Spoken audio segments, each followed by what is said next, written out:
And we are the No Layups crew. We've got to figure out that intro, Raheel. David Nuño, Raheel Ramzanali. Raheel looking all cleaned up with the nice haircut. And I'm getting nothing but comments about my long, shaggy hair and beard. Hello, Raheel. What's up, man? How you doing? Yeah, I had to do the home haircut, man. I couldn't. It was just getting too long. I just couldn't do it, so I had to do the home remedy. I don't like it. It doesn't look even to me, but you know what? It's quarantine. Who cares?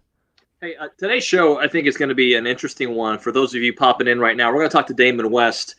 He's an author. He's a motivational speaker. He was sentenced to prison for 65 years. He's not 65 years old. He's obviously out. And his journey, this guy, I'm telling you, man, like, when you know people and they tell you stories, you're like, whatever, bro. Like, we all have that friend that tells you something that you think it's fake. Oh, yeah, you're friends with Dabo Swinney. Oh, sure. Yeah, sure Nick Yeah, Saban likes you, right? Those kind of guys. Sure, you went to Yeah, somebody's wedding. sure. Yeah, I'm sure. I was at, what was it, the Bear Bryant Awards? I go all the time. And Damon walks in, and Dabo Swinney, in the middle of his press conference, stops what he's doing. Damon, what's up, man? We got to chat, like in the middle of talking. So this dude is as legit when it comes to his contacts, his story. So I am really looking forward to chatting with him. Freaking Russell Westbrook looks like he's going to be out for a little bit. The Astros, positive week, negative week. I don't know. They're taking on the Giants. Yeah, but you gotta win. You gotta win those series, right? At least they won that series. Zach Greinke does the most gangsta thing ever. He starts just calling out his signs, lets people know what he's gonna throw 2 games in a row, and adds a little wrinkle into everything because everyone's like, "Oh, it's so easy when you know what's coming," and yet it's still really hard to hit major league pitchers that are really good. that's the ultimate troll to everybody. Oh, and Joe Kelly. Joe Kelly's talking again. I mean, look,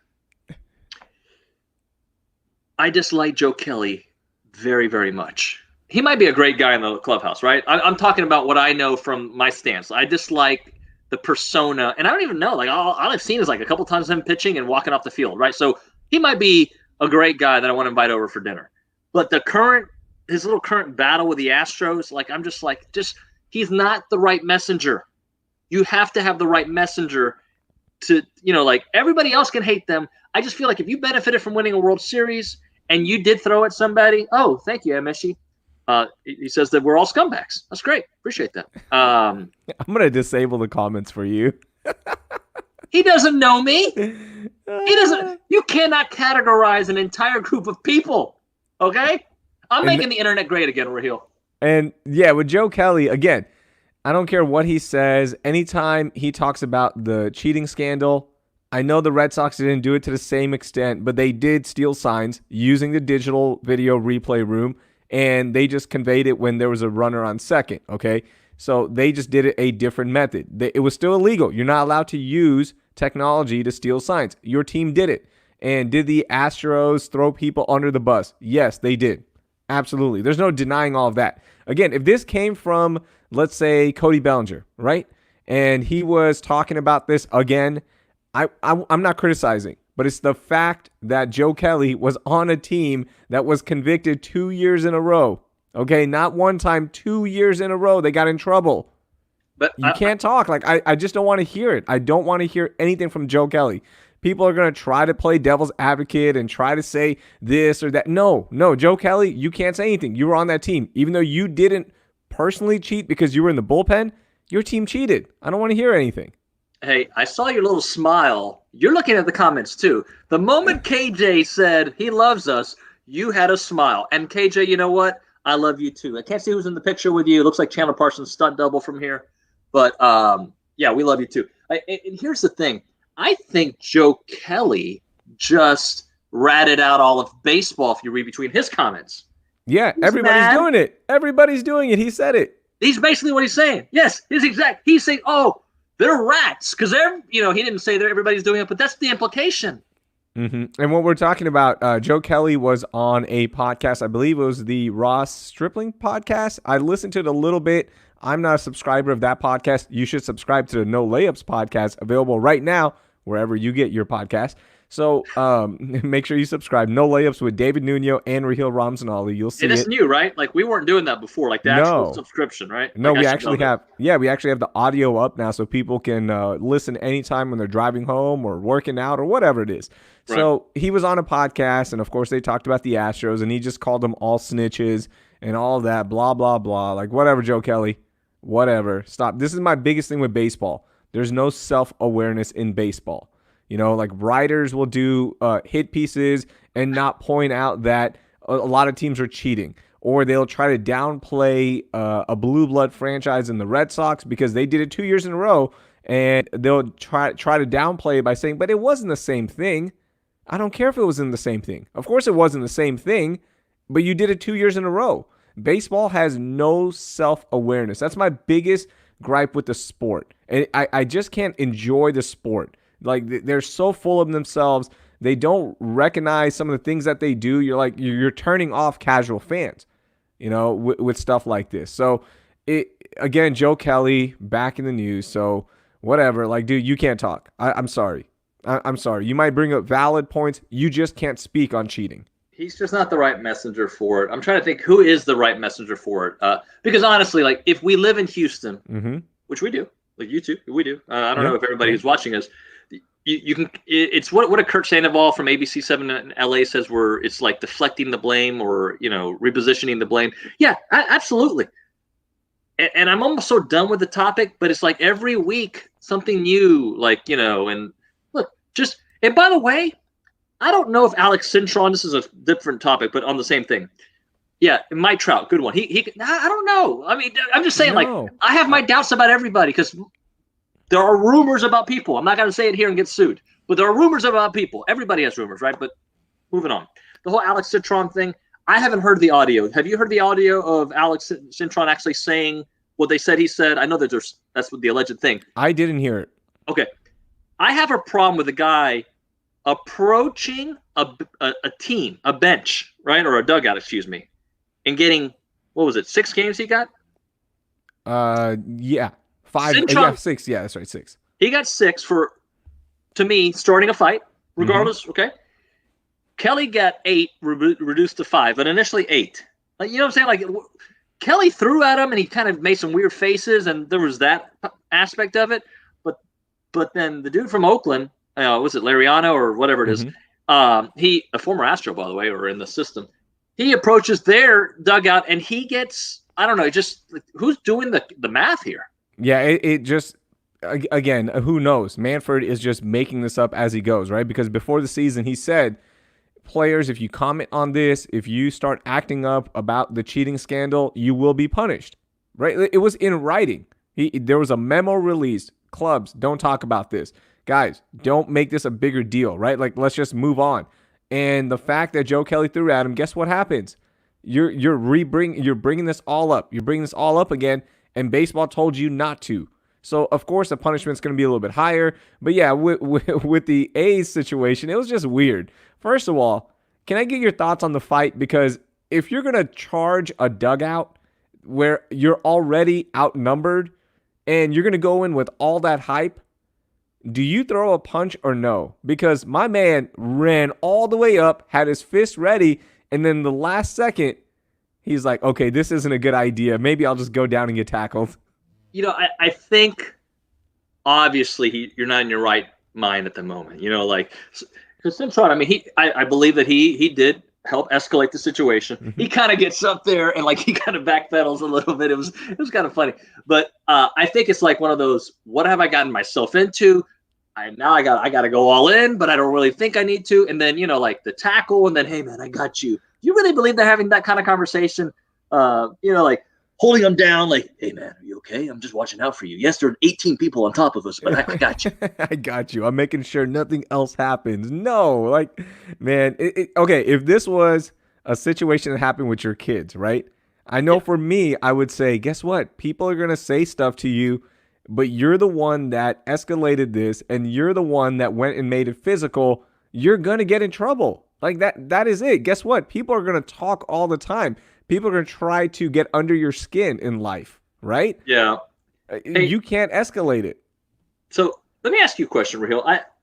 I feel like you enjoy story time. When we on this show, instead Mm-hmm. of talking about current events, you really enjoyed the Chandler Parsons microphone to the face. Oh, You so love good. story time, right? I love story time.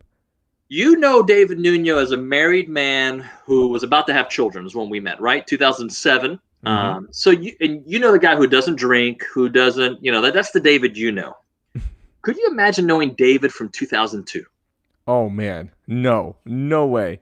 I don't The think we'd be silk friends. shirts, like the night out late, like working for the Dallas Mavericks back then. Like back then, it was the place to be in Dallas. When I lived in the Metroplex, going to a Mavs game was like Dirk, Steve, Michael Finley, Nick Van Exel. They were up and coming team.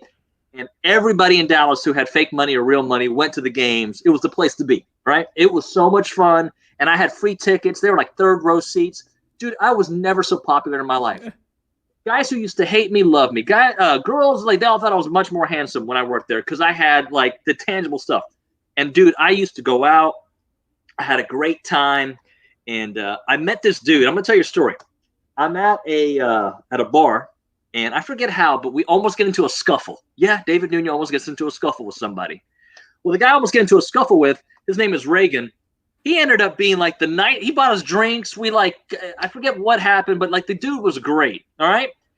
Reagan happened to be friends with a guy named Damon who worked in DC. And randomly, this dude Damon calls me and says, "Hey, can you set up a meeting with me and Mark Cuban? I hear that you know him." There's more to the story, but I like to fast forward things, right? And I'm like, who is this dude calling me, trying to set up a meeting with Mark Cuban, Reagan? Turns out Damon and I became very good friends. We used to hang out together. We used to party together. And Damon's going to give you the PG version of all those partying days. But he got himself into a little bit of trouble, resurrected his life. And that's why we brought up the topic of, can you, how did we phrase it, Raheel? Can you get a second chance, basically, is what we said? Is it too late for second chances? Yeah. And now a better looking guy is on the show than both of us, Raheel. Damon West joining us now, who played quarterback at North Texas. Who's the one who took you out against A&M? Somebody hurt you. Remind me, Damon. Who's the one who hurt you? Probably Keith Mitchell. I had to go back and look at the play, man. But that team had some stars. Like Keith Mitchell, Dat Wynn. I mean, you're talking about a team that was loaded with talent. The 1996 Texas A&M team. I think you were at the game, weren't you, David? I was at the game, and little did I know I'd be hanging out with you. Now, you weren't in the lobby when I gave you your awesome little plug. It was awesome. You're going to get upset when I tell the story. But I was telling Raheel, there's people in this world that we know that tell you, yeah, I was talking to my friend, Steve Jobs. If you're talking to Steve Jobs now, that'd be weird. But you know what I'm saying? Like they mention that they know people, and you're like, whatever, you don't know them. And I remember you had told me you had kind of developed some relationships with some college football coaches, and I believed it because I had seen some of the videos. But I'm like, it's kind of like certain athletes that we talk to now, right? Like they know us, but they don't know us, right? They know our face. I'm over there interviewing Dabo Swinney, and Damon West walks in there like a celebrity George Clooney, and Dabo stops what he's doing in the middle of a press conference. "Hey, Damon, we'll talk to you in a minute." And I just think that is such a cool story, Damon, just because knowing where you were a decade ago to where you are now, and we're going to kind of get through that, I just think it's amazing, man. Yeah, no, and it is, man. There's a lot of things that have happened in my life. I call them God things. By the way, Raheel, assalamu alaikum. Hey, well, Salam, how are you? Look at that. Damon's already working the crowd. I love this. I'm well, man. Look, man, when I was in prison, I had a couple of cellmates were Muslims, so I learned a lot about Islam when I was in there. And, I talk about in my book, The Change Engine, when they were making salat, I would pray too. I mean, you can't have enough prayer in one place, right? So, I mean, I learned a lot when I was in prison. But David alluded to that, a little bit of that. To be in a position where I am today, it took a lot of people that have done a lot for me. And David's one of those guys. It's always been, hey, look, they ran a story about me. David, I mean, what was it, 3 years ago, man? Y'all ran a story about me going to speak to Rice, and there's another guy in the Houston media named Mike Orta. I mean, just there's a lot of people that have done a lot for my life. But Dabo Swinney, guys, Dabo has done more than probably any one person. And David, it was a year before that. At the Bear Bryant Coaching Awards in 2017, Mike Orta calls me up and he says, "Hey, I got an extra press pass for you for this Bear Bryant Coach of the Year award. I've been out of prison 14 months, Raheel. And I mean, I want to talk to college football programs because I've got this amazing story but, I can't get in touch in front of these coaches. I played college football. I played quarterback in the 90s. I don't know any coaches. So Mike says, hey, man, I got a press pass. I'll sneak you in. Do you want to come? So I drove the 90 miles from Beaumont to Houston. You just got Mike fired, by the way. Huh? You just got Mike fired, but don't worry about it. Go ahead. So Mike gets me into the Bear Bryant Award. So I get in there, and I hit the ground running. They got the 8 best college coaches, man. USC, Penn State, Wisconsin, they're all at PJ Fleck. They're all there. And I meet these coaches right here, and every one of these coaches I'm meeting is telling me no, man. They're slamming the door in my face. I'm giving them this terrible elevator pitch that I have, and they're all slamming the door in my face. They're not rude about it, but they're like, hey, don't call us. We'll call you. Right? I'm 7 of the 8 coaches down. I'm in the corner of the Toyota Center, and I'm licking my wounds, man. I'm sitting there feeling sorry for myself, and I'm telling myself, Damon, go home, man. That last coach is going to tell you no. But then that voice kicks in right here, that competitor that, you want to be a motivational speaker. What kind of motivational speaker just quits, man? Who wants to listen to that dude, And you survive prison, man. You survive way more. That last coach is telling you no, and he's going to tell you no to your face before you leave. So I watched, and I waited for my opportunity, and I stalked Dabo Swinney around that room, man. And finally, I found my opportunity. I pounced on Dabo. I've got him up against the wall, and I'm giving him this elevator pitch. It's terrible, man. It's 10 minutes of conversation packed into 1 minute. And Dabo will tell you to this day, it's like getting a drink of water from a fire hydrant, just coming at him, man. Dabo's like, you got a card on you? So I give him my card. He takes off running. He's like, we'll be in touch. I was like, that's terrible. It went awful. 4 months later, though, I'm at my desk at work. I get an email from Mike Dooley, the director of ops, the football program at Clemson. He said, hey, Dabo, Coach Swinney said he met you in an award show in Houston. Love to have you come talk to the team. Do you have August 1st open? Dude, I got every first open, man. I can come anytime you want, man. So August 1st is 17. I'm in front of the Clemson Tigers, defending national champions. And after the presentation's over, Raheel, Dabo's got me against the wall. And he's sitting there telling me, that's the most amazing story I've ever heard. He said, I've never heard a story like that. My players never responded to a speaker like that. He said, have you been to Alabama yet? I'm like, no, Dabo, I've been to Clemson, man. I mean, how am I going to go to Alabama? He said, we'll see, man. I just texted Nick Saban from the back of the room, told him what I was witnessing. And Raheel, when I landed back in Houston the next day from my trip to Clemson, I had a voicemail and a text message from the director of football operations at Alabama. Said, we'll see you in Tuscaloosa in 3 weeks. You're on. Dabo started kicking doors open in college football. Dabo took over the Be a Coffee Bean thing, made it this is one of their team shirts, Be a Coffee Bean. It's it's Clemson's team shirt, their team motto, man. That amazing culture that you hear about Clemson, Dabo has adopted the Be a Coffee Bean message into it. And, honestly, Raheel, man, I look back on my life and, you're going to meet people on the road of life that help you get from one place to another, but there's been nobody quite like Dabo Swinney in my life. Mm-hmm. And that's so important. I think people forget sometimes is you've been helped, right? You have to be that Dabo Swinney to Damon West. Like you have to pay it forward because somebody helped Dabo. And I think we tend to forget that a lot in our journey, in our professional journeys that, hey, you've been helped. So what are you going to do for the next generation? How are you going to impact somebody's life and make sure that they have those doors open like you had those doors open? And that's so great to hear that somebody on Dabo's level hasn't forgotten that. He's a really humble guy. And if there's anything there's 2 words I could use to describe Dabo, it's servant leadership. And that's one of the things I talk about with people whether it's a presentation to a pro sports team, a college sports team, a corporation, is servant leadership. And when I talk about being a coffee bean, and that's the thing, being a coffee bean, your listeners are probably like, what's he talking about? I'll tell you about the Be a Coffee Bean thing. My life, David was telling you about my life. I've had a lot of interesting things happen. I worked in Congress. I worked for a guy running for president. In 2004, I'm working for one of the biggest Wall Street banks in the world, and it's out of their Dallas branch, UBS, United Bank of Switzerland. And it was at that job as a broker that I was introduced to meth for the first time. And man, Raheel, when I did meth, it was a game changer. I was completely hooked the first time I did it, and I gave everything away, man. I lived on the streets of Dallas, at one point, and started breaking into people's storage units, people's cars, and eventually started breaking into people's homes in the uptown neighborhood of Dallas where I was once living when I was a broker. And these burglaries went on for about 3 years, Raheel, and the Dallas SWAT team finally got me on July 30th, 2008. It was the day I got sober because I got taken in sobriety at gunpoint.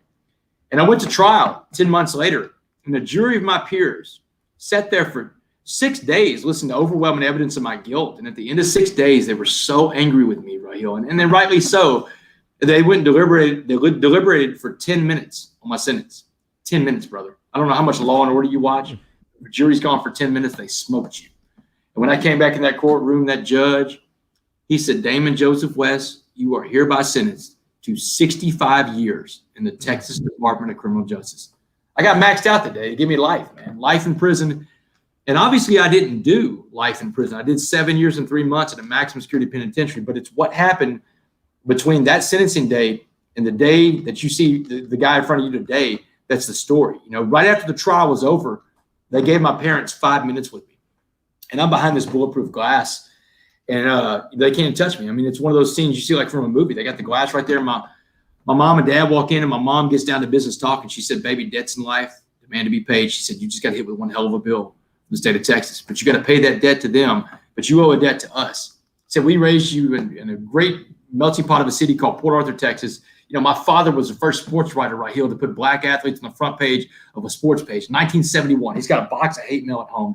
They slid his tires back then. They broke his windows out for doing that, you know. She's reminding me of how I was raised. She said, well, here's the debt you're going to pay to us. When you go to prison, you will not get in one of these white hate groups, one of these Aryan Brotherhood type gangs, because you're scared because you're the minority in there. She said, it's not going to work. You were never raised to see race, and you won't start now. She said, you won't get any tattoos while you're in there. Man, I show these guys my sleeves, man. I was in the joint for almost 10 years, man. I tell these guys all the time, man, I can't get a tattoo. My mom said no, you know. So my mom's telling me, no gangs, no tattoos. She said, you come back as the man we raised, but don't you come back at all. And that's a tall order, man. I didn't know how to follow through on that because I'm asking all these guys in Dallas County Jail before I get shipped to prison, how am I going to do it? How am I going to survive? And every guy, Raheel, every guy, black, white, Asian, Hispanic, same thing, man. You got to get into a gang. You can't survive without a gang. You're going to the worst part of the prison system where everybody in the building you live on has a life sentence, man. Get into a gang, Wes. But there was this one guy, Raheel, this older black guy named Mr. Jackson. And Mr. Jackson was probably in his 60s, man. I didn't get his age. You call him a career criminal, man. If you saw him, and he'd been to prison 4 or 5 times, but he was the most positive dude I've ever met, man. Has a smile on his face all the time. So one morning, Mr. Jackson comes up to me. He says, West, I've been watching how you're dealing with these knuckleheads and these dummies talking about you got to get into a gang. He said, do not listen to these fools. But let me tell you what prison's going to be like. He said, the first thing you need to understand about prison is all about race. He said, race runs the entire institution. He says, it's disgusting. He said, when you walk in the pod, there'll be a TV set. There'll be rows of benches, man. He said, the first row's for the blacks. Stay off that bench. You get your head smashed in.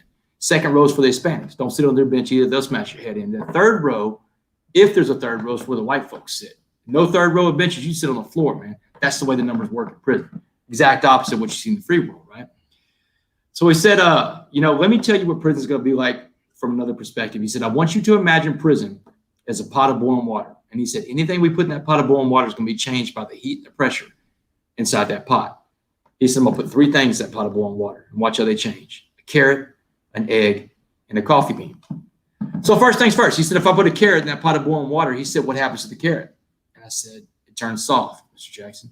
He said, that's right. He said, the carrot goes into prison hard, but the water, the prison, changed the carrot, turns him soft. He said, the carrot got beat, he got robbed, he got raped, he may have gotten killed. He said, you don't want to be the carrot. He said, what about the egg? I said, well, the egg turns hard, Mr. Jackson, like a hard-boiled egg. He said, that's right. He said, the egg has a shell that protects it physically, but inside, internally, that soft liquid core, his heart becomes hardened. He said, if your heart becomes hardened, you're incapable of giving or receiving love. And he said, if you're incapable of giving and receiving love, you've become institutionalized, and you will not come back as someone your parents recognize because your eggshell has swastikas tattooed all over it. Then he said, what about that coffee bean? And then Raheel, I didn't know. I didn't have a clue, man. I didn't know what happened to a coffee bean in boiling water. And he said, if I put a coffee bean into that same pot of boiling water we call prison, he said, now you have to change the name of the water to coffee. Because he said the coffee bean was the smallest of these 3 things. He said, small like you, had the power to change the entire atmosphere inside that pot. He said, everybody in life puts out energy, negative or positive. Whatever kind of energy you put out, you attract back. It's called the law of attraction, you know. He said, so if you want to walk around prison all the time with a mean mug on your face and the sky, you want you to look hard, what you're going to do is actually attract harder people into your life. It can be a dangerous, even deadly endeavor where you're going to the life sentence building. He said, but West, if you walk around that prison with a smile on your face and you let those guys know they're not getting you, no matter what they do, they can't get to you. He said, you'll change that prison from the inside out. He said, the best part about it is the other coffee beans in prison, the other positive inmates will find you because of your energy. And the last thing Mr. Jackson told me before I got on that prison bus in August of 2009 to be shipped off to TDCJ to serve that life sentence, he said, West, go out there and go be a coffee bean. And so that's what I talk about, right? I go into these rooms and I talk about how I became that coffee bean, because it didn't come with an instruction book or a manual or a guide. In fact, when I got to prison, man, I had to fight all the white gangs when I got there first. Man, I got my butt kicked all over the place. Man, they're the black gangs, because the black gangs are trying to get me to go with the white gangs. Man, that's what it is. It's all about race. And man, I tell people all the time, I probably got in 36 fights the first 2 months I was in there, man, and lost, physically lost 75% of those fights. But I won because I showed up, Raheel. Because Jackson told me, you don't have to win all your fights, but you do have to fight all your fights. And that's a lesson in life. We're seeing that play out right now. I mean, look, I was listening to a podcast the other day, and Doc Rivers was on. He said, look, if 2020 were a game, the end of June, beginning of July was just halftime. We got another half to play this whole year, man. And it's like, man, that's one of those speeches in the locker room where the coach is like, man, they got us in the first half. Because, 2020 has been a whip. But we got to get up and keep going, man. And that's what it's about, man. The coffee bean message is about, the power to change any situation is inside you. It's internal. And then how do you become that coffee bean? And so that's what I lay out to those guys when I go in those rooms. Damon, how many times did you go to sleep not knowing what was going to happen the next day, if you're going to wake up, if you're going to get jumped? I mean, how fearful for your life were you? Every day in the first couple of months, I was extremely fearful for my life. Not for my life, I would say every day. Some days were for your life, because it took 2 weeks to get through the black gangs, and 4 weeks, 4 weeks goes by after that, and I'm still fighting the black gangs. The white gangs were 2 weeks. The black gangs were about 4 more weeks. The black gangs are tough, man. Sometimes it's more than one at a time, because their job is to get me to go with the white gangs. They're happy to do it, man. They're an independent white guy that won't go with his own race, man. They got a chance to tee off on one. They don't ever get a chance like that, But I think it was the fear more of the pain, the frustration. Some days I didn't leave my cell, David, because I was worried about hearing somebody say, "Hey, West, I want to look at you in the shower." Man, somebody in prison says they want to look at you in the shower. There's nothing gay about that. You're going to fight, because those showers, there's no guards, there's no cameras, and all that blood you spill cleans up out of the shower really easily, So, but one day, man, about 6 weeks into it, David, this is when rubber met the road. I got tired of it, man. I got tired of living in fear. We're not made to live in fear, David. My co-author and good friend, John Gordon, on the book, The Coffee Bean, John talks about fear and faith all the time. And he said, fear and faith have more in common than just the letter F. They both believe in a future that hadn't happened yet. Fear is a negative one, and faith is a positive one. So he's always saying choose faith. One morning I got up about 6 weeks into it, and I said, this is enough, man. I looked in the mirror. I didn't like the guy I saw, because the guy I saw lived in fear. I'd fight, but I'd lose, but I'd fight fearfully, And so I got up and I went to the rec yard that day. If Jackson telling me about prison being all about race, he was spot on, man. It was all about race. And the rec yard is the most segregated place I've ever seen, man, that life sentence building. You have a sand volleyball court, whites and Hispanics only, no blacks allowed. Handball, all the races can play handball, because you can't restrict your race, but you want to double up and play partners, same skin color, man. You're not mixing it up on the handball. The weight stack, same thing. You want to lift weights, all the races can lift weights, but someone will spot you, someone will work out with you, same skin color, man. You're not mixing the races. But that Monday morning, man, 6 weeks into it, I passed all those sports up that day, and I went straight to the basketball court, man. And the brothers run that basketball court. No white guys allowed in that court. But I grew up in Port Arthur, David. I grew up being the only white guy on the west side playing basketball before. I grew up in a predominantly black town, and I've been the only white kid at slumber parties, birthday parties, playing sports, man. I got this. I'm home. So I got myself in a basketball game, David, that lasted for 6 days, man. Every day I'm going out to that court, and I'm playing the roughest basketball you can imagine. These guys are trying to hurt me, man. They're trying to let me know I don't belong. But, man, 6 days into it, man, those guys finally relent. They're like, man, you pulled something off out here we've never seen a white boy pull off before. They said, because you took everything we had. You gave it back when you could. That took guts. But you never got racial with us. You never called us any names. And, man, they said you don't have to worry about the blacks the rest of the time you're in prison. So, David, there was one more fight I had to get into. And it was when a guy was going to come try to rape me in the shower shortly after the basketball court stuff. But I won that fight, too, because my cellmate gave me the drop on it. A little guy named Carlos gave me the drop on it, man. And after that, 2 months into prison, there was no threat of violence anymore, because everybody saw that I spoke the only language you speak in prison. It's violence. Either someone speaks it to you or you speak it to them. But after that was over, David, I didn't have to fear for my life anymore. But it was just in time, because I was becoming that egg, and I didn't want to be that egg. I wanted to be that coffee bean, and I had to really get to work on myself, and I had to change my outlook. And it's what I tell teams about, especially today with what's going on. I had to quit looking at prison as a punishment and start looking at prison as an opportunity to work on myself 24 hours a day, 7 days a week. But it's that mindset of seeing adversity and not seeing the problems with the adversity, but it's looking through it and finding the opportunities inside the adversity, because I think a lot of people get to an adverse situation and they just give up, they quit, or they fall down and they don't get back up again. But man, when I see adversity, I'm like, how can I find a way to fill this with opportunity? Give you an example, David, a real world, real-time example. The other night when the Big 12 said, we're playing ball, so now you've got 3 conferences of the 5 Power 5s playing ball, which all 5 should be playing ball. It's mind-boggling that we're not. That's a whole other story. But when that happened, I got on the phone with some of these director of football operations guys, because the DFOs control, who gets to speak in front of their teams. And I started getting the numbers from the Big 12 schools I haven't spoken to yet. And I started reaching out to the Big 12 schools. Hey, now that we know we're having a season, you're going to bring some speakers in. I want to be one of those speakers, man. I just started throwing it out there, man, because there's an opportunity. It's an adverse situation. It's terrible what we're going through, but there's opportunities, man, inside of every adverse situation. That's one of the things I hit on a lot, David. Let me ask you, you talked about how basketball changed your game or changed that time around, and you got close with people. You started playing. What kind of game do you have? Let's talk about you real quickly. I need to know, are you a shooting guard? Are you out here dishing? What's the game like, Damon? Hill, man, if you look back at that first week of basketball, man, I was a defender because those guys didn't pass me the ball. I didn't see that. I didn't see the ball for 6 days, man. And they finally started passing me the ball about 6 days into it, man. But one of the things that happened is they shoot for teams after every game. And so, these guys would pick me first. And I'm not first pick caliber, right? I'm about 8th or 9th pick, man. If you want to know my game, I'm about an 8th or 9th pick on the prison rec yard, which still isn't bad. They got guys who can play in the league, man, playing some basketball out there. And this is like hockey and rugby, man, mixed with basketball. But I'm like 8th or 9th pick, man. I'm not first pick, but they were picking me first. Everybody wanted to get a piece of the white boy, but I'm about an 8th or 9th pick, brother. Okay, so but the defense is solid. That's huge. You know what? You're committed to the D. That's it. That's what I want to hear. Is like, or do you have that commitment to defense? Because that's what we need to win. All right, we need defenders. I'm not like one of those guys you see that just wants to shoot the ball and doesn't play any D, man. I want to play a lot. I like D. I like getting roughed up and stuff like that. It was like in football, man. I like once you got the crap knocked out of you one time early in the game, those butterflies are gone, and now you want to play the ball, man. That's playing defense. You can get that out real quick in a basketball game. But I can shoot all right, Raheel. I mean, we should go shoot sometime. I'm in Beaumont, right down the road. Let's do it. So Raheel loves story time. I got a couple stories now. And I think obviously your book goes way more into depth into all this, and I recommend everybody to go get it. But since I've known you for so long, Damon, I remember I was working for the Mavs, again, going back to my Mavs time, and I told you that I wanted to do television. And I said, you know what, man, this is cool, the behind the scenes stuff, but I want to do TV. And Damon goes, hold on, let me call my uncle. And who did you call? He's not really your uncle, but he was kind of like your uncle. Do you remember who you called?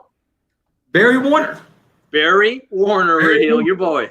He's like my godfather, is what I said. My godfather. Yeah. My godfather, Barry Warner. Yeah. Yep. So Barry and my dad have been best friends since the 1960s, man. When my dad was covering the Astros and then later on the Oilers. And so Barry and my dad go way back, man. Barry, man, he is a very close personal friend of my family, man. He's my godfather now, man. Barry and I go way back, man. Great guy. Damon. You told me to call David Nuño, so I'm going to do it. Here's the funny part, though. I'm in the middle of work, and Damon doesn't wait. That's how he is. He's like, David, I know you got to go on the court, but hold on. Here's Barry Warner. And then I will tell you, conversely, when I was covering Texans games, Barry would come up to me and give me updates on Damon because he talked to your dad all the time. I would see your dad at Texans games, press box, and we would catch up. And I'll never forget those days, man. It was and another thing, when I was doing television in Waco, Raheel, I don't know if you know this, there's, at least back then, there's not a lot of nightlife in Waco. Mm-mm. So I would drive to Dallas to go hang out once a month, and I would stay at Damon's place. And, a lot of your demons, Damon, I didn't know about. I didn't know about it till much later. I was completely shocked. I got a phone call from a mutual friend of ours. Did you hear about Damon? And it was one of those, like, I never would have believed it. You were able to hide that side of you. I don't think it was prevalent when I was around, but you were able still to hide it. People didn't know around you. Yeah, for the first year I was doing meth. I mean, I didn't fall completely off the face of being able to get things done. I mean, I got to hide it. You were long gone from my crew. I mean, I think you saw the writing on the wall with with my lifestyle wasn't the same as your life. You like to go out and have some drinks, man. You weren't into the kind of partying that I was into once you went home. You know what I'm saying? So you didn't know that side of it. And not so much probably that you left the scene I was in. I left the scene everybody else was in. I mean, I left reality. But yeah, so I mean, I hit it as well as I could, but it takes its toll eventually. You know, you get to a point where you can't function normally like everybody else, and you start changing your scene. Your social circles become different. You start hanging around more people that would be okay with your kind of behavior because they're doing the same kind of thing. People that are smoking meth and people that are doing crimes to get their meth. You know, so that's, you read my book, The Change Agent, like you said, it covers all that stuff. But you know, one of the things that I didn't get to cover as much of The Change Agent, and it's so relevant now. I talk about with teams is race, man. I talk about race all the time. You know, I have this unique perspective. One of the things I tell people all the time is you can take what I'm going to tell you in Texas, or the fact that today I am a criminal justice professor at the University of Houston downtown. Raheel, I went back to school when I got out of prison, got my master's in criminal justice. I teach a class at UHD called Prisons in America. What world does that happen in, dude? I was in a prison in America 4.5 years ago, and now I get to teach the next generation of criminal justice practitioners about prison in America. And the first thing I say when I go into class is, man, there's not one criminal justice system in this country. There are many. There's a black one. There's a white one. There's a brown one. There's a rich one. There's a poor one. There's one for cops, man. You're seeing that play out right now. And it depends on who you are and where you fit on that spectrum for the kind of justice you can expect to receive. And I tell those guys in that room, if you're a black man in America, you got a 1 in 4 chance of being in the criminal justice system. You make up 6.5% of the population, and you got 1 in 4 chance of being in prison, man. Almost half the population in prison is black men. Something's wrong in America, dude. Something is damn wrong in America if that's what the numbers are. And that's true. That's what the numbers are.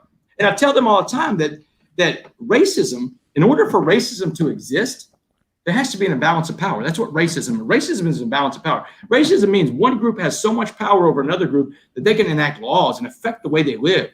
So for a white person in America to say, well, that person of color was racist towards me, that's not true. He means prejudice, you know, because anybody can be prejudiced against another person. Prejudice means to prejudge. You're a Muslim guy in America. You know what I'm talking about. You're a Hispanic guy, David. You know what I'm talking about. It means to prejudge. What racism, man, it's hard for white people to understand racism because they've never experienced racism. Because for the greater majority of all the white people in America, they can't experience racism in the free world because they have the power. But I have gone into a situation, into a world in prison, where the blacks had the power. I've had my face kicked in because of the color of my skin. I've had a situation where I couldn't sit on a certain bench because of the color of my skin. So I've experienced that from a different way. And so I get to go in these rooms and tell these guys this kind of stuff about race that, you know, the black guys in the room are shaking their heads like, yeah, man, because they're having a white guy confirm what they already know. And the white guys in the room are hearing a guy come in and say, man, I've never heard a white guy say this stuff before. That guy looks like me and he's saying something different. And it gets the conversation open because there's two ways that we're going to get out of this, man, and get to the other side of race. The first one is the biggest one. It's the toughest one, is listening. And we're going to have a systematic program of listening in this country. And people that look like me are going to have to start listening to people that don't look like me. You know, that's the way it's going to start, when people start really listening. And then it's going to happen at a grassroots level. But I talk about race all the time. There's not a lot of white guys in sports that talk about race. I talk about it all the time because I believe that's part of my platform. You know, what's interesting, Raheel, is there was a guy, one of my cellmates, Muslim cellmates that I had in prison, black guy named Sabor. Well, his real name was Isaac. His Muslim name was Sabor. So Sabor, he comes up to me when I'm leaving prison, man. And Sabor and I would sit up and talk at night. He's a really intelligent guy, man. And we talk about all the things in society going on, man. I just love talking to Sabor all night. In fact, I still talk to Sabor every month, put money in his books now. He'll be in there for a long time, you know. But Sabor stops me. He says, hey, West. He said, man, congratulations on getting out. And he knows who my parents are. She's like, man, I'm sure your mom and dad are going to be happy you're home. He said, I got one question for you, West. And I'm ready to walk out the gate of prison, man. And I was like, yeah, Sabor, what is it? He said, man, are you going to talk about the stuff you saw in here? And he's talking about the social justice part of it, man. You know, how many blacks are locked up and the race stuff. And even the stuff against me, the racial stuff, being white. And I was like, man, Sabor, man, you know I will, man. Once I get on my feet and get established, you know I will. And his answer, Raheel, hit me between the eyes, man. And it's almost like it's been a call to action for me. He looked at me. He said, good. Sometimes they lock up the right guy. And, man, you know, I feel like I'm that right guy, Raheel, David. I mean, I feel like I'm the the guy that's been given this story and this opportunity. I mean, it's an opportunity because not everybody can articulate the things they see in a situation, but God has given me the ability to articulate it in both the verbal word and the written word. And I've got to do something with that. And that means talking about uncomfortable things like race, man. We've got to get to the other side of this, man. We're still the greatest country in the world, but we can be so much better. We got a lot of things to fix in the United States of America. We are nowhere near where our capability of being is. Damon, we're going through a fast forward version of your life, obviously, but I got to ask you, 65-year sentence. How do you get out after 7.5 years? Like, because I remember talking to people close to you, and they were like, he was done wrong. He got way too long of time in jail, and then all of a sudden you were out. Was it because of the good behavior? Well, I mean, you were there a long time. I'm not trying to minimize 7 years, but 7 from 65. How did you escalate that? So, I guess the legal answer, the clinical answer is that I did everything I was supposed to do. I was a model inmate. I was a coffee bean. But it's one of those things. And there's people of all different faiths listening to this. So whatever your faith is, whatever you believe is God. When I say that it's a God thing, that's what I'm talking about. Whatever you think that is God. I think God opened the door for me that rarely could have been open for anybody at that time. Your first parole on a life sentence, it's rare to ever make. But I'm in there meeting with the parole lady before my first parole vote, in 7 years and 3 months, I'm expecting to do 10 or 15 years of this thing. She's looking at my file and she says, she closes the file. She says, Mr. West, I'm going to be honest. We don't see a lot of people come through like you. She said, you had this amazing life and all these opportunities and privilege. She used the word privilege because I've had that privilege, the thing they call white privilege, man. If anybody's had it, it's me, brother. And so she's looking at that and she said, you had this amazing life and you go off and start committing crimes and you make victims and a jury sentences you to life in prison. She said, I think you got too much time. She said, but instead of letting that define you, you came to this prison and you turned it around. You changed your life in this prison, but you changed the entire prison around you. She said, I got one question for you. She said, if you could be remembered for being anything in this life, she said, give it to me in just one word, go. And David, man, because I was a coffee bean, because I knew that I only control what I think, what I say, what I feel, what I do, because I was a servant leader. And servant leaders look around, they look for opportunities to help other people. They serve other people. They try to raise people up to a different station in life instead of knock them down. Because I worked out on myself in that prison every day, spiritually, mentally, physically. I got the best shape of my life. And because I walked around, like Mr. Jackson said, with a smile on my face. You couldn't knock the smile off my face, man. I had her answer for her. And I fired it back at her real quick. And I said, useful, ma'am. I just want to be useful. And I can be useful in this prison. I can be useful out in that world finding those coffee beans. She said, we're going to give you one shot. We're going to let you go. But if you come back in handcuffs anywhere in America between now and 2073, we'll keep you until 2073 this time. I'm going to parole the rest of my life, David. But I'm not concerned about that. I'm not concerned about parole because I control what happens to me in the rest of this life. If I'm a coffee bean, then I'm never going back into prison in shackles. But I do love going back into prison on my own. I go to prisons all the time, and before coronavirus, because I think that's, David, these places I get to go, these sports teams, it's really cool. But man, the coolest thing is going into a prison, man, where you've got 100% of that audience looking at you, and they want what you've got, man. And you can drop something in their lap. I mean, whatever I'm selling, they're buying. If I was a nefarious person, they would buy that. But I'm going there and I'm selling hope, man. I'm giving them hope, and I'm giving them the blueprint for how to turn it around. And I tell them every time, the way I made parole, the way I got out of there is that I started looking at the rest of my life as that day, each day when I woke up in prison, man. I started looking for the opportunities inside of there. The person I wanted to be when I walked out, I had to become while I was inside there. And that's how it was done. So when you're in prison, the programs, are there certain programs you're doing? Are you taking educational classes? Because when you look at that portfolio, I'm sure there's recommendations in there from the guards and whatnot, but are there certain programs that they look at and go, all right, Damon's on the right track there? Yeah, absolutely, Raheel. That's a very good question, very astute question. Prison programming, I mean, look, nobody can make you do it. You get up and do it on your own. It's voluntary. And I volunteer for every prison program I could, every class I could take, man, every religious study. I mean, look, man, I did everybody's religion while I was in there just to study it, man, and get down to the chapel as much spot. I hung out with the Buddhists. I did the Jummah ceremony with the Muslims, man. I did everything I could to get out there and better myself and learn, enrich myself and grow. Because, man, my thing about it is this, man. I don't care. I don't know which God is the right God to believe in, man. I have my beliefs, but that's 1/3 of the world believes what I believe, man. There's another 2/3 of the world that believes something else. And so I got in there and I expanded my horizons in there, and I took the time to learn about what goes on in other people's cultures and other people's lives. And it was one of the most rewarding and enriching moments, because here's the deal, Raheel. Now that I'm out of prison and I don't have the time on my hands to do it, I don't read as much as I used to read. I don't spend the time that I had to dive into all that stuff. So I used that time as wisely as I could, and I got involved in every prison programming class I could, and they had a chance to see that. And the best thing I got into in prison, and I got a break here in a second, guys. I got to go talk to a little high school football team here in Belleville, right outside of Brent. But the best thing I got into, Raheel, is a program of recovery. I got into a 12-step recovery. I got into AA. The AA folks get mad at me all the time when I say that, but I don't speak for AA. I got to always say that, man. They get upset with me. But the point is that I got into an AA program. I got into recovery. I got a sponsor. I started working the steps. In Raheel, I'm in recovery the rest of my life. I'm not going to graduate from the program. I go to meetings all the time. My sponsor just called when we were on the air a while ago. We talk all the time. And, man, I've got to constantly work my program of recovery. But when I got into recovery in prison, I also learned how to pray, Raheel. And you can use this prayer. Anybody can use this prayer no matter what faith you are. And I say every morning when I get up, the same prayer. It's the only thing I pray for, guys.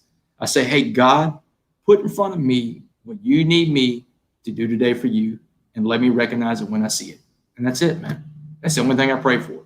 Pray for the opportunities to do what I'm needed to do on this earth. And I got to trust that in my faith, that if I do the things that my God needs me to do, then he's going to take care of my needs. And I think that's what's happened in my life. Damon, man, we've been friends a long time. It's the first time we've been able to do something like this. And I've go ahead. No, I said, no, I was just echoing what you're saying. It's great, man. I love when you texted me a while ago, man, I was like, I got to find the time to do that. I told the people I'm doing the presentation with, I may be 5-10 minutes late. My buddy's calling. I've been waiting to do this for a while, David. Thank you. No, I appreciate your time, man. And obviously, the change agent, people go out and get it. How can they get your book? How can they follow you? How can they request you to come speak to their school? Yeah, The Change Agent, The Coffee Bean, it's a bestseller. David, that book came out last July, and we got the report from the publisher. After 1 year being out, The Coffee Bean sold 103,000 copies. It's still a bestseller. It's insane. But the world's in a pot of boiling water right now, you know? But The Change Agent, my autobiography, which they're making into a movie, man. That and the Coffee Bean, anywhere books are sold. Barnes & Noble, Amazon, pick them up. Got The Coffee Bean for Kids. It's coming out in November. John Gordon and I wrote another book for children. And if you want to have me come speak to your school, your team, your organization, damonwest.org. There's an email form on there, and there's a lot of videos and stuff like that. Kind of see what you get. But I think if you listen to this podcast today, then you know what you get. Damon, Mike tells me to tell you, you got to call him. You can't be that busy. So make sure you call Mike, all right? I called him, man. I called him back, man. I had to make sure I called him before I went on the air with you, man. That's how it is, man. Hey, brother, I appreciate your time. Thanks so much, Raheel. Any parting thoughts? No, man. Thank you so much, Damon. Don't be a stranger. Come back again, all right? All right, Raheel, I loved it, man. Thanks for letting me on your show, guys. And absolutely. We'll meet you in person. All right. Thank you so much. In person? I love it, man. Inshallah, we'll be done, brother. Hey, there you go. I love it. Love it. All right, there's man. Damon West. All right, man. We'll see you, brother. All right, good times. They're talking to Damon. Like I've known him a long time, and it's funny. Whenever you're friends with somebody, it's hard to do media on people you know. Mm-hmm. So I've always kind of been hesitant because I've known him for so long. Like it's kind of a personal story. I think that this is the great forum for him to be able to speak freely about his story. And I remember the first time I met him in person. He's just a very charismatic, smart. I mean, when I knew him, he had just finished working in D.C. and he was good friends with Jimmy Johnson, good friends with Barry Warner, like people. So I appreciate what he's been able to do. And I know it's kind of a departure from some of the topics we do here, but I think it was very powerful testimony there. I thought it was awesome. We needed that message today. You know, there's a lot going on in the world. Everyone's going through a lot of negative things as well. So just that reminder and that little inspiration we needed. I loved it, man. And I think it's going to help a lot of people. So that was a good guess, man.